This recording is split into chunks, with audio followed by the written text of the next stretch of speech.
Кањонот Матка ве очекува. Ова е еден од слоганите на кој што ќе наидете на една од платформите за кои веќе подолго време се кршат копијата дали е дивоградба и дали ќе се легализира. Во меѓувреме останува отворено прашањето дали Кањонот Матка ќе остане да продолжи да биде споменик на природата или ќе продолжи со градење на дивоградби.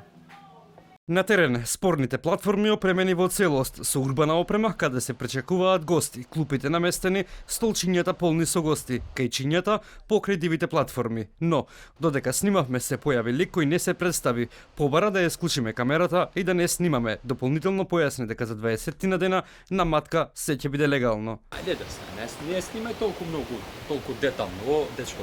Доволно ти е буцај. Камера. Ниту денеска, градоначалникот на Сарај Блерин Беџетија, ниту од неговиот кабинет не одговорија на нашите прашања дали и како ќе постапи со дивите градби на Матка. Градоначалникот Петре Шилегов вели дека постапката за прогласување на Матка за споменик на природата е во рацете на Министерството за животна средина и дека законското решение за Матка е единствениот начин за долготрајно да се заштити тој регион.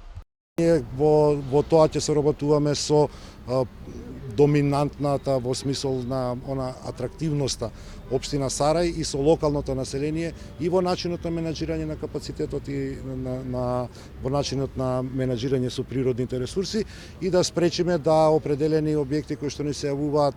Беше платформата актуелна, меѓутоа имаме од страна на општина Сопиште неколку веќе тврда градба изградени објекти да може да бидат предмет на санкција и санкционирање во тој систем. Телевизија 24 побара одговор од Министерството за животна средина, докаде е постапката за прогласување на Матка за споменик на природата и дали со прогласувањето на статусот на Матка за споменик на природата дивоградбите ќе станат легални. Веќе изработена ревидирана студија за ревалоризација на природните вредности на заштитното подрачје споменик на природата Кањон Матка, со која е направено ревидирање на внатрешните и надворишните граници на споменатото заштитно подрачје.